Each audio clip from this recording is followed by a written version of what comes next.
அன்பான மக்கள் அனைவருக்கும் வணக்கம்ங்க. எனக்கு பேர் மலரின் மாடித்தோட்ட பதிவு. இப்போ மே மாதத்துக்கு வந்துட்டோம். கோடை காலத்தோட உச்சம், அக்னி நட்சத்திர காலகட்டம். எவ்வளோ தூரத்துக்கு வந்தாச்சு. இந்த கொளுத்துற வெயில் காலத்துலேயும் எங்கள் மாடித்தோட்டம் அவ்வளோ பசுமையாக இருக்குங்க. தினமும் தட்டு நிறைய அறுவடைகள் கிடைக்கிது. அதுக்கு முக்கியமான காரணங்கள் என்ன அப்படிங்கிறதெல்லாம் இன்றைக்கி பார்க்கலாங்க. முதல்ல நம்ம தோட்டத்தை பாருங்கள் எவ்வளோ பசுமையாக இருக்குன்னு. இந்த கோடை காலத்தில் இருக்கிற பூக்களும் இருக்குது. குளிர்காலத்தில் மழைக்காலத்தில் பூக்காத பூக்கள் மழைக்காலத்தில் பூக்கும். அப்போல்லாம் கூட பூக்காமல் இப்போ பூக்குதுங்க. அந்த மாதிரி பூக்கள் எல்லாமே இப்போ நீங்கள் பார்த்துட்ருக்கீங்க. பிரண்டையெல்லாம் பாருங்கங்க, நல்லா கொடி ஓடி சுவர் வரைக்கும் போயிடுச்சுங்க. நல்லா பசுமையாக வளர்ந்து வந்துட்டுருக்கு பாருங்கள். எல்லாமே ஹைப்ரிட் செம்பருத்தி அதெல்லாம் கோடை காலத்தில் நான் ஏற்கனவே சொல்லியிருக்கேன். கோடை காலத்தில் ஹைப்ரிட் செம்பருத்திலாம் பூக்காதுங்கன்னு. ஆனால் அவ்வளோ பூக்கள் பூக்குதுங்க. இப்போ ரெயின் லில்லி பூக்குதுங்க. சங்குப்பூக்களும் கோடை காலத்தில் இருக்காதுன்னு சொன்னேன். அவ்வளோ சங்குப்பூக்கள் இப்போ பூத்துட்ருக்கு. இதுக்கெல்லாம் என்ன காரணம் அப்படிங்கிறத பார்க்கலாம். பாருங்கள் எவ்வளோ பசுமையாக எல்லா செடிகளும் எவ்வளோ க்ரீனிஷாக இருக்குது அப்படிங்கிறத பாருங்கள். இதுக்கு என்ன காரணங்கள்னு பார்க்கலாங்க. முதல்ல நாங்கள் கொஞ்சம் ஷேர் நெட் போட்டிருக்கோம் இல்லைங்களா, அந்த இடத்துட்ட வெயில் தாங்காத செடிகளை கொண்டு கொஞ்சம் வச்சிடுறதுங்க. வெயில் தேவைப்படுற செடிகளை வெயிலையும், வெயில் தாங்காத செடிகளை இந்த ஷேர் நெட் இருக்கிற இடத்துலையும் போட்டிருக்கேன். இதுக்கு அதிகமான செலவெல்லாம் ஒன்றும் ஆகலைங்க. இதை பற்றிலாம் கூட நான் வீடியோ கொடுத்துருக்கேன். நாங்களாகவே தான் போட்டுக்கிட்டோம், ஆள்லாம் வச்சு போடலை.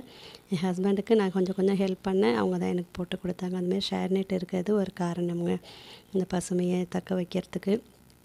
ரெண்டாவது அப்படின்னு பார்த்தீங்க அப்படின்னா, நாங்கள் இருக்கிற பகுதின்னு சொல்லலாங்க.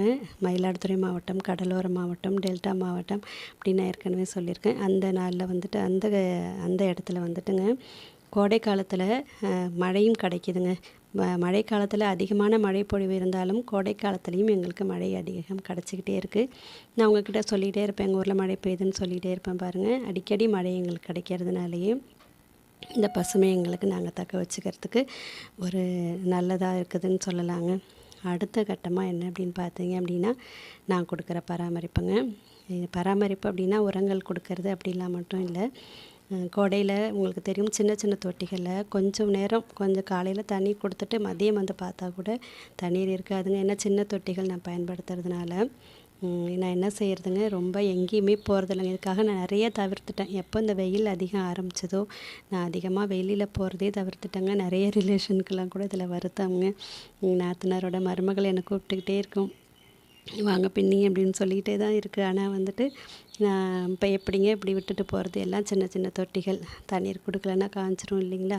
அதனால் அது அப்படி கவனிச்சுக்கிறேன். வெளியில் கூட எங்கேயும் போகாமல் கரெக்டான நேரத்தில் தண்ணீர் கொடுக்கறது, மதியம் நேரத்தில் இலைகள் ஸ்ப்ரே பண்ணுறது, 2 நாளுக்கு ஒரு முறை நீர் உரம் கொடுக்கறது, மண்ணை கிளறி விடுறது, பழுத்த இலைகள் அகற்றுறது, பூச்சி தாக்குதல் ஆரம்பத்திலேயே ஏதாவது வந்துச்சு அப்படின்னா உடனடியாக அதை சரி பண்ணுறது. இதே போல் நான் கொடுக்குற பராமரிப்பும் இதுக்கு ஒரு காரணம் அப்படின்னு சொல்லலாங்க.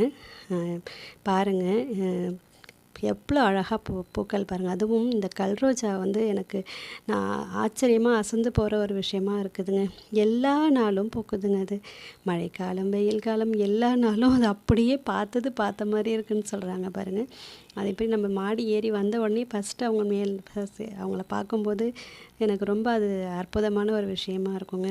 அதுக்கப்புறம் நீங்கள் பாருங்கள், மல்லிலாம் அவ்வளோ மொட்டுகள். இதில் என்ன ஒரு ஹைலைட்னாங்க, இது பக்கத்துலேயே ஒரு சங்குப்பூ செடி இருந்தது. நான் கூட இடையில அதை எடுத்துருவோன்னு சொன்னேன். எங்கள் ஹஸ்பண்ட் வேணாம் அது இருக்கட்டும், அப்படி அழகாக தானே இருக்குதுன்னு சொல்லிட்டாங்க. இப்போ பாருங்கள், அது ரெண்டும் சேர்ந்து பூக்குது. பார்க்குறதுக்கு அவ்வளோ அழகாக இருக்குங்க. வெள்ளையும் நீலம் கலந்த கலரில் அப்படியே அது நேரில் பார்க்கும்போது உங்களுக்கு இன்னும் ரொம்ப அழகாக தெரியும். அதுக்கப்புறம் வேப்ப மரத்துலலாம் இந்த வருஷம் சொன்னேன் இல்லைங்களா, பூக்கள் நிறையா வச்சுருக்கு. மருதாணி, அதுக்கப்புறம் இங்கே பாருங்கள் நீர்வாச்சி மல்லிப்பூ அழகழகாக பூக்குதுங்க. வாச்சி மல்லிப்பூக்கள் எல்லாம் இப்போ அழகாக மொட்டுகள் வச்சிருச்சு. அடுத்தது பாருங்கள், ஹைப்ரிட் செம்பருத்தி பாருங்கங்க. இன்றைக்கி 3 பூக்கள்ங்க, நல்லா பெரிய பெரிய பூக்கள், 3 பூக்கள்ங்க. இன்றைக்கி அவ்வளோ மொட்டுகள் வச்சுக்கிட்டே இருக்குங்க. உண்மையிலே கோடை காலத்தில் இவங்கெல்லாம் பூப்பாங்க அப்படின்ட்டு நினைக்கவே இல்லை. இந்த அடிக்கடி மழை பொழிவு இதுக்கு ஒரு காரணமாக இருக்குங்க. கொடுக்குற பராமரிப்புகளும் காரணமாக இருக்குது. அடுத்தது பாருங்கள், நம்ம இது என்னது, இந்த ஜாதி மல்லியா சந்தன முல்லை, இது எல்லாமே நல்லா அழகாக பசுமையாக அது மாறி வளர்ந்துட்டுருக்குங்க. கொஞ்சம் பெரிய தொட்டிக்கு மாற்றினோன்னே நிறைய தளிர்கள் அவ்வளோ அழகாக எடுத்துக்கிட்டு இருக்குதுங்க. அது தக்காளி செடிகள் தாங்க அந்த வெயில் தாங்க மாட்டேங்குது. மாவு பூச்சிகள் வருது. நானும் மதியத்தில் வந்துட்டு இலைகள் மேலே ஸ்ப்ரே பண்ணிட்டு தான் இருக்கிறேன். கொஞ்சம் பார்த்துக்கலாம் அதையும். அதுக்கப்புறம் வந்துட்டு இந்த கல்ரோஜா நம்மள பிங்க் கலருங்க, பேபி பிங்க் கலரு ஹைட்டாக வளர்ந்துட்டாங்கங்க. உங்களுக்கு பார்த்தா தெரியுதா? இன்னும் கொஞ்சம் வந்து ஹைட்டாக வளர்ந்து நிறையா அரும்புகள் கட்டியிருக்கு, பூக்கள் வச்சிட்ருக்குதுங்க. இந்த கத்திரி செடிகள் வந்து அந்த எலிகள் கடிச்சதுக்கப்புறம் அதோட வளர்ச்சி சரியாகவே இல்லைங்க. அதுக்கப்புறம் பூக்களும் எடுக்கலை, பிஞ்சுகளும் வைக்கல, அப்படி இருக்குது. புதுசாக வாங்கின இந்த ஹைப்ரிட் செம்பருத்திலாம் நல்லா அருமையாக வளர்ந்து வந்துட்டுருக்குங்க. அவ்வளோ மொட்டுகள் எடுத்துருக்குது. லெமன் கிராஸும் நல்லா வளர்ந்துருக்குங்க.